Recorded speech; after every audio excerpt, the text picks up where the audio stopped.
BlackCloak provides concierge cybersecurity protection to corporate executives and high net worth individuals to protect against hacking, reputational loss, financial loss, and the impacts of a corporate data breach. Learn more at blackcloak.io. All right, and here we go. The red light is on air. Well, I like to make that joke because I love radio. I love to do live recording, but in this case, we are actually recording, but we treat it as if it is live because it's a nice conversation, and this is Redefining Society and Technology podcast.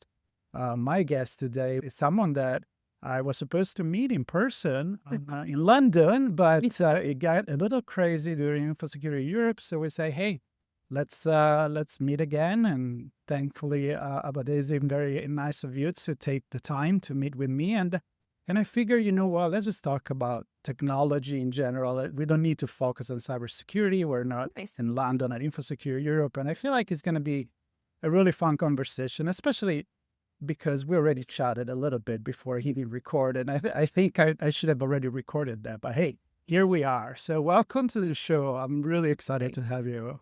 Thanks for having me. Yeah, really great to be here.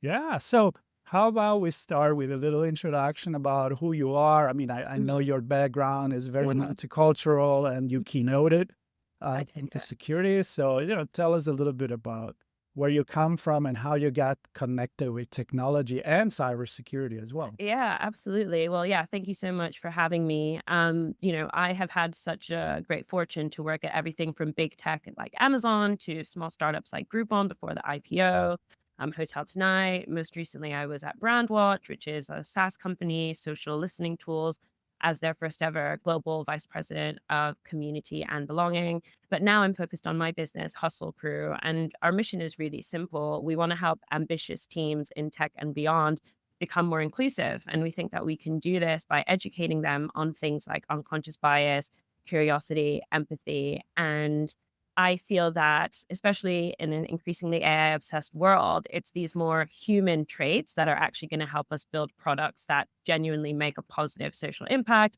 and really serve, a diverse society. And, you mentioned my multicultural background. I think I'm obsessed with diversity and inclusion and representation because that's just the world that I grew up in. My dad was from Nigeria. My mom was from the Philippines. I was always around so many different cultures. I went to a church that was really diverse. I would go to, community like meetups in my neighborhood and see people of all continents speaking all languages. And my dad was a diplomat. So we moved around a lot. He worked for the International Monetary Fund, which is like a UN agency.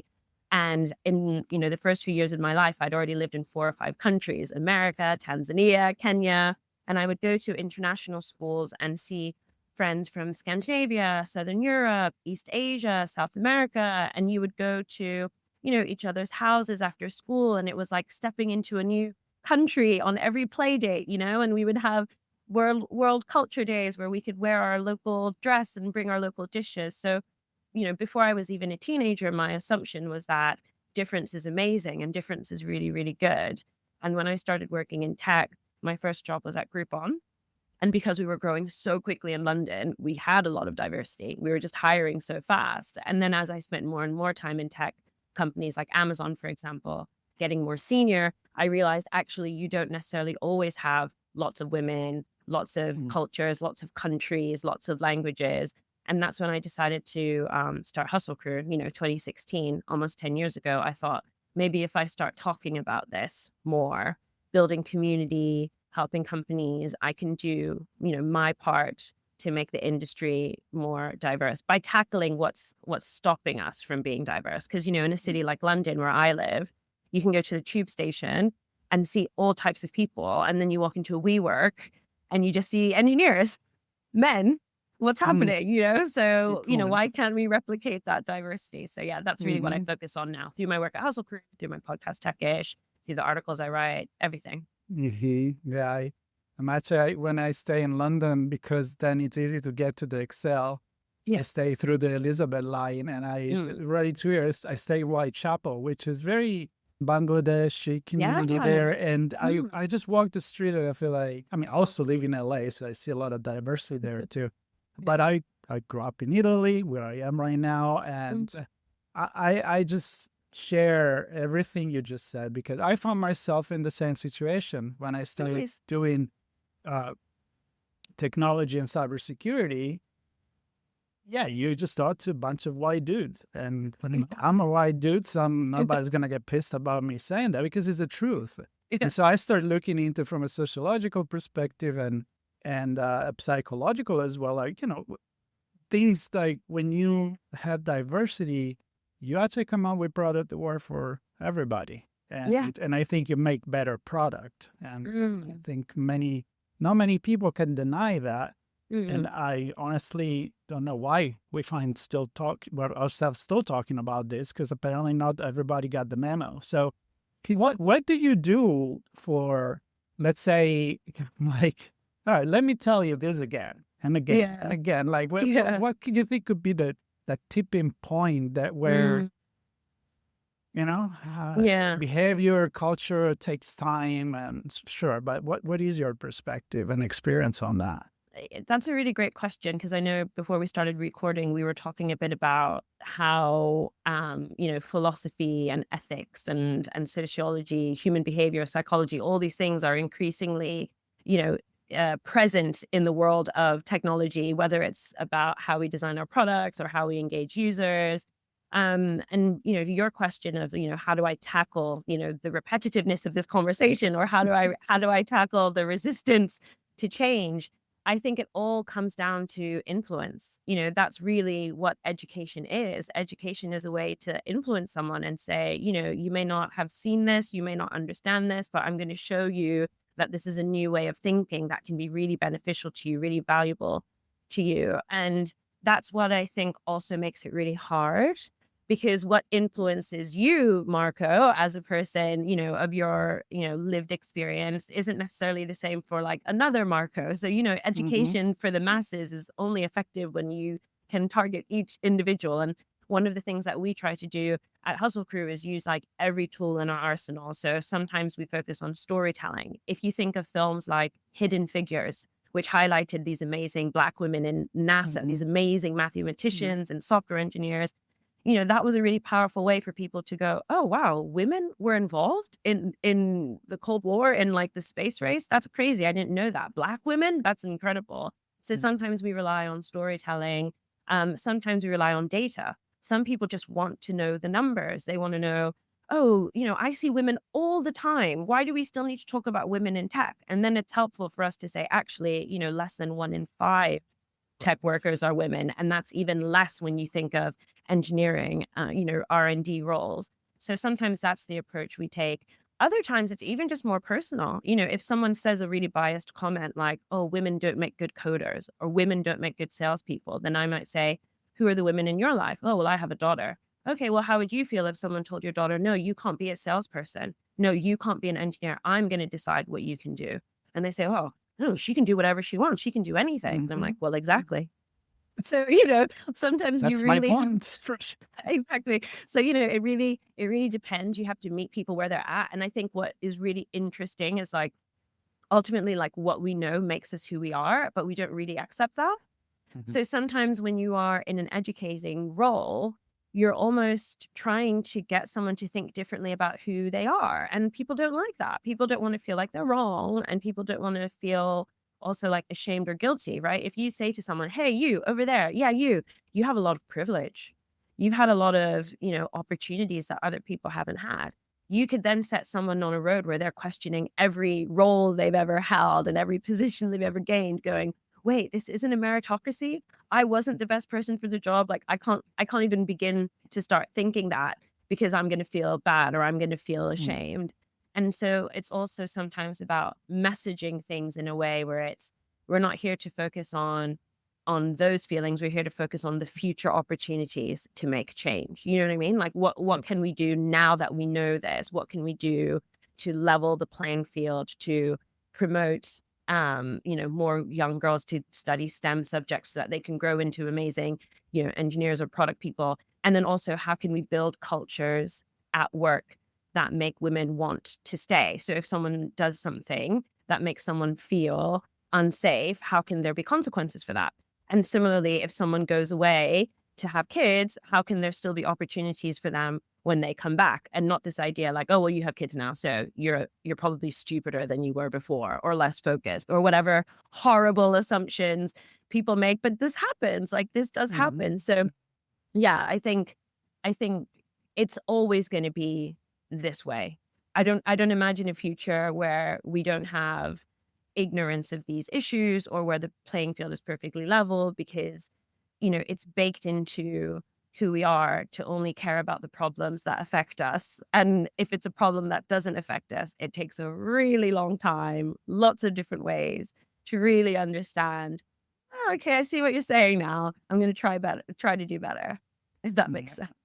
Oh, it does make sense. I mean, I could jump on the storytelling. I do have another podcast that I just talk about storytelling in any form. Amazing. So storytelling for me, it is the key. And in cybersecurity as well, it's more and more about how do we translate tech into business, tech into Yeah. culture, and so on. So storytelling, it's absolutely important. And I love what you said about you kind of need to adapt the story. It's not always the same.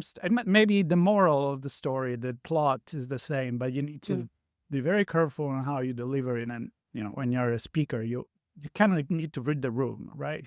Gotta Absolutely. read the room so you can be more effective and so on. But I also love what you said about the fact that yet let's be honest, and let's realize that there is always going to be, it's human, that us and them, right? And there is always, Yes. unfortunately, that, and even people that don't do it in a negative or ugly way, of course, but it's there. And unfortunately, I think it's important to realize that we need to always find better way to overcome it. And I don't think you just switch a button and all of a sudden, we are in this utopia that I have as a background on the podcast, right? Yeah. So let's talk a little bit about, besides like the workspace, let's talk about your work on company that created technology for consumers. And how do you see actually, or convince people, or have like maybe proof that a diverse group of people actually build better product? Because I have no doubts about it. Yeah.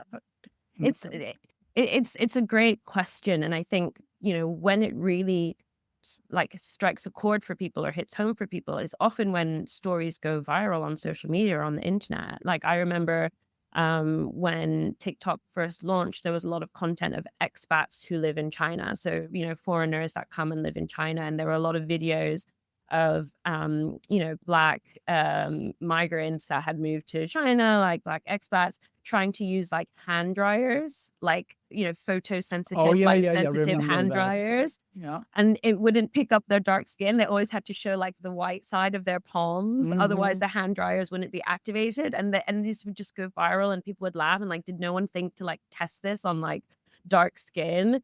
And then, I remember when the Apple Watch first launched, there was such a backlash from women users because it was supposed to have this amazing comprehensive health app, but this health app didn't have a period tracker, didn't have a cycle track. And women were like, okay, so I have this really expensive device that apparently tracks all of my health needs, but I still need another app to track my period. That's not really helpful.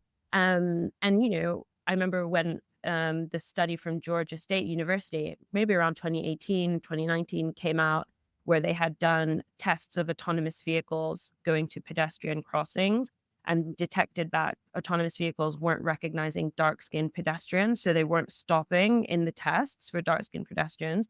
And they were like, this is terrifying and really scary because, of course, all skin tones pedestrians exist. So I think sometimes it does take a big scandal or a big backlash for teams to suddenly go, oh my gosh, that could be us. And, with Hustle Crew, I've had the good fortune to work with everything from like, we've worked with Wave AI, one of the biggest autonomous vehicle makers here in the UK. We have, gone in and reminded people, look around your team and think of who's missing. Those are your priority beta testers. Those are your priority feedback group, because even I standing here as, a Black and Asian woman, for me to get the opinion of someone with a disability, someone who is 2 foot taller than me, someone with smaller hands than me, like whatever it might be, the minute I start guessing, I'm just making assumptions. And as I tell my team, assumptions are dangerous. Assumptions are very, very dangerous. So yeah, like I think it's all about, almost using some of these stories, these scandalous stories, as a wake-up call. And then from that point of fear of messing up, fear of getting it wrong, saying, okay, so here's how you can not get it wrong. You can like look around and try and, diversify the voices at the table and think about that. And one of the shortcuts that I have, one of the hacks that I have is we're often building products for the most advantaged people, right? Like that is just like a very rational thought because you're building a business and you're just like, I'm building this for people with opportunities, with disposable income, with capital, et cetera, et cetera. And you're also building it in the image of you and your team are probably quite advantaged people. If you're working in startups, you're probably in a big city somewhere, you went to good university, you're earning a decent salary. But imagine a world where by default, products and services were built for the least advantaged people. It will still work for people with advantages, right? But the bonus is it also works for people with fewer advantages, the It people may with the actually least be amount of working privilege. better. Exactly. So it's like, all we have to do is flip it around. And, it takes a little more effort. It takes a little more time. But that's only because it's not been the default so far. One of our clients right now at Hustle Crew is the Barbican Center. So, the Barbican Center, whether you love brutalism as an architecture movement or hate brutalism, it's an outstanding space. It's so important in our history in terms of how architects and builders and communities responded to the war and how that changed how we use resources and how we changed how we live, communal living, etc. But in the 60s, no one thought about wheelchairs. They were not thinking about wheelchairs or people with walking sticks or people with canes or anything like that. You just had a bunch of, people who are just like, let's build something beautiful. Let's build something that's communal. Let's build something that's practical. And now, in the 2020s, that's one of the biggest challenges as a company as an organization that's trying to be more diverse, equitable, inclusive, accessible, these physical constraints, these physical barriers. And I'm just using that as an example of how, if we flip around our way of thinking and go, let's assume there will be people with accessibility needs that need this space. It will work for them. It will still also work with us. I don't need accessibility space, but I can walk up a ramp as easily as I can walk upstairs. It's just a slanted floor, right? Like I can manage that. So yeah, it's just a different way of thinking. And then I think ideally more and more teams could adopt that. As you're saying that, and I'm thinking the train or buses, or the tube, right? I mean, it's still for a lot of people, they still are not up to date with the standard of disability that you have. Yeah. But also, you can just hurt yourself for your knee, and all of a sudden it's like, oh, look, it's flat. I don't have a permanent disability, but right now it's actually helping me. That's why I'm saying you actually make a better Absolutely. product Yeah. for everybody. Everyone. It's nothing Yeah, with absolutely. the- Or if you the- have yeah. your pet, or if you have a pram, or if you're wheeling a bike. Yeah, I 100% agree. We're leveling the playing field for all of us. I think one of the constraints that has to be acknowledged is time and money, because people are like, oh, doing things differently requires time. Like these processes already work this way. Now I need to think of a new process. I need to get buy-in for that new process. And I think that in a way, that is a false economy, right? Because we always say we don't have the time to make changes. We don't have time to challenge the status quo. But there's an ever increasing group of people whose needs are not met by the status quo. So really, we're just deferring the problem while the And it problem is becomes getting more big. expensive because you're going to have to knock down what you've done before to redesign it again. Exactly. You may as So this well is invest a little bit more time now and money. 100%. So I never really accept that argument of, we don't have time, downtime. And I was like, well, it's going to take more time. It's going to take more resource. So you either address it now, or you do address it later when it, to your point, is just more costly in many ways. Mm-hmm.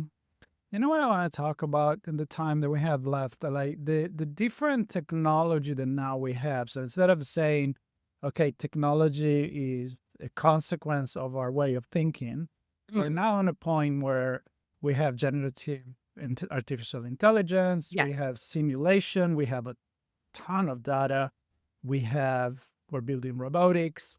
And so we can simulate a little bit more what maybe the world of tomorrow, or even a piece of technology, like we do with medicine, with drugs. We can test so many different drugs in such a little amount of time through Yes. artificial intelligence. And I'm wondering, like, are we there where we actually realize that, hey, you know what, now maybe technology is going to help us to have a better society, because we actually can look at creating a scenario or a simulation where we can say, well, this is a product that actually can serve everybody. I mean, do you see these being used, or maybe getting there? I don't know. I like to wear a future, thinker hat. Yes, a future proof, or like future looking perspective. It's very interesting because I feel very torn. I think fundamentally I am an optimistic person, and that's why I do the work that I do, because I believe it makes an impact, and I can see that in the data and in the feedback, and that's really positive. But at the same time, again, similar to you with that social science background, we were talking about, the academic lives we lived before corporate.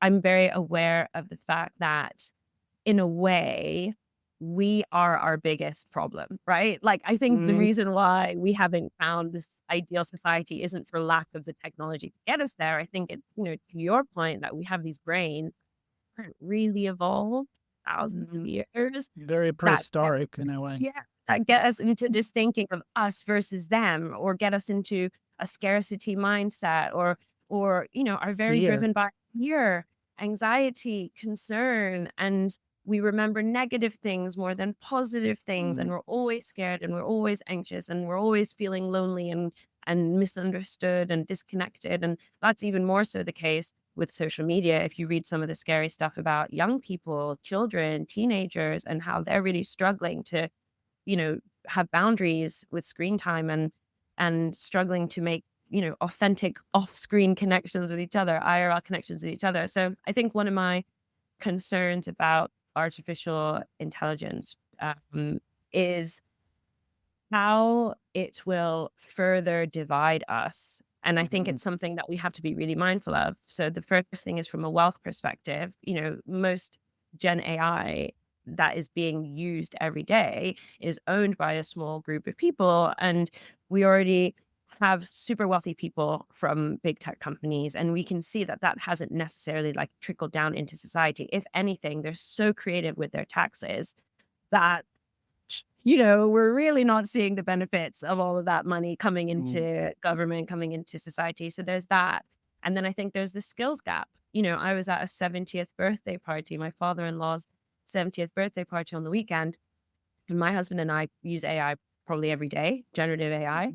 And there are many people at that party that hadn't even used it yet, hadn't even used it once. And then that makes me, oh gosh, like the world is changing so rapidly, and you're going to get left behind, just like people who never got smartphones, or people who still send text messages with all caps. But yeah, I definitely think, you do make a fair point, which is there are now innovative and creative ways for us to build our empathy, to be influenced, to change. And, for a while now, people have been using emerging technologies like VR, for example, to try and make you see what it would be like to face prejudice. There's already companies that are innovating, or gaming companies, creating worlds where you can see what it feels like to, face discrimination. So yeah, I definitely think we'll still see, all of these tools applied to influence positive change. And I'm really excited about it. But I think as individuals, we should, one, hold these companies accountable, because they wield a lot of power. They also make a huge environmental impact. And I think we should hold them accountable to put their resources into, negating all of the bad things that they do and offsetting all of the like bad things they do environmentally and stuff like that. And then, yeah, I think as individuals, we also should not feel left behind, because this is the same thing that happens with coding and technical skills. There's like a certain group of people that go, that's too hard for me, that's too difficult for me, and get left behind. And I think the same thing's going to happen with applications of AI. And it makes me sad when young people are like being discouraged from using AI, because of course I understand it affects critical thinking, and that should definitely be an important conversation, but also it's a tool that's not going anywhere. So instead of telling them to not use the tool, we should be encouraging them to use the tool in like creative ways or ways that enhance, their fundamental learning, instead of, shaming them because they're going to do it anyway. That's like you telling me not to use my calculator on my maths homework. I'll just wait till you leave the room and then I'll use it then. So, yeah, these are the things that I think about. Yeah, I agree with you. And I'm glad that you kind of looked at things from the different perspective, because I can go utopian and dystopian in 3 seconds, like from one to another. So now I'm back there with you. But I agree. I mean, even training, all the training of machine learning and applied to create generative AI. I mean, we've seen many cases of bias actually brought to life by generative AI engines. And I think, again, you go into the fact that those are tools. We need to educate people to use the tools. And there's no questions about that. So definitely don't say no. Yeah. It's very important, but also say why eventually you want to make certain decision, go in certain direction, and teach people how to use it. I think it's very, very important. As you say, it's not going to go anywhere. Well, I hope that we're going to be able to drive this technology to actually benefit us. And again, not just about using technology because it's there, but creating a technology that is going to serve us as societies as we move forward. And I think also because it's a very much more diverse society nowadays, respect on what, people travel more, we are all connected, we see what's happening around the world. Before it was much easier, I think, to be enclosed in your small world. And nowadays, I think if you do that, it's by choice and not because, it's kind of like, no, damn it, I'm not going to use generative AI ever. And I can see my 87-year-old dad saying exactly that. Well, I can see my mom, that she's a writer, to use actually generative AI at 75. And I'm like, that's awesome. You know what I mean? Like, it's kind of like, you don't need to be an expert. Yeah. You can certainly use it. So, and that's a challenge too, I think.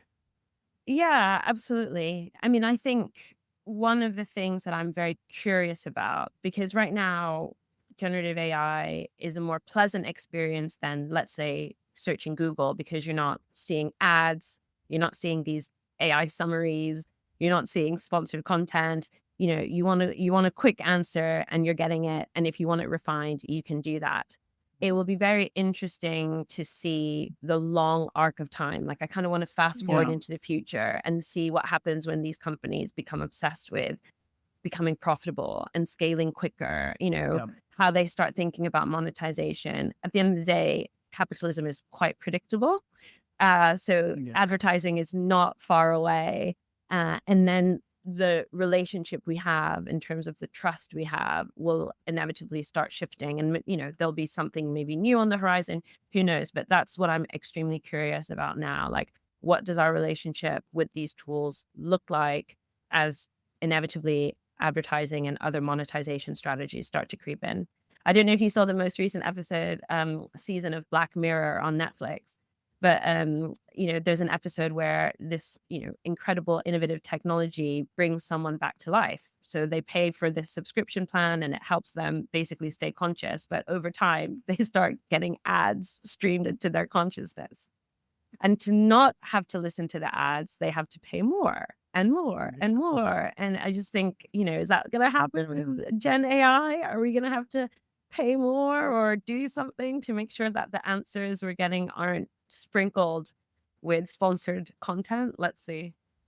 I am envisioning, while you're saying this, I'm thinking like product placement in movies that back in the days it was very easy to see a pack of cigarettes or a Coke or whatever, like a brand, and nobody needed at the time to tell you, I'm disclosing that I'm actually advertising for this product. Now you don't see that anymore. So I'm thinking like very soon your friendly, generative AI is gonna kind of like make an advertising move on you, and either you don't know at all and you're just being manipulated versus because you're now spending the extra money to cut the ads away from it. I'm excited to see where it's going, and I'm excited to have this kind of conversation where we put our thinking caps on and we try, like I often say, my podcast is not about giving answers, it's about making people think. Nice. And I think with this kind of conversation, there's a lot to think about for sure. Yeah, absolutely. But I'm very grateful for your time. I think these are very, very relevant topic, and I hope that actually I haven't heard your podcast yet, so I will do that. Let's do what is it called? Tech-ish? It's called Techish. It comes out every week. It's me and my friend Michael, who's another tech founder, and we just talk about the stories that we're most interested in across startup life, tech, entrepreneurship, but also just culture, society. Yeah, it's all connected, right? It is. And it's a two-way road as well, so it's not just one that affect the other, but we kind of affect each other at the same time, even when we don't realize that. So thank you again. I hope to have you again in the future. I'd love that. Thank you. So we can chat a little bit more. It's definitely a much bigger conversation than 30 minutes, but I'm glad we had it. And for everybody, please stay tuned, subscribe and share, and get in touch with Abadesi. And she has a website, which I will put in the notes, and LinkedIn and everything else. Thank you again. Thank you. Very, very happy to have you. Thank you. It's been great. Thank you. BlackCloak provides concierge cybersecurity protection to corporate executives and high net worth individuals to protect against hacking, reputational loss, financial loss, and the impacts of a corporate data breach. Learn more at blackcloak.io.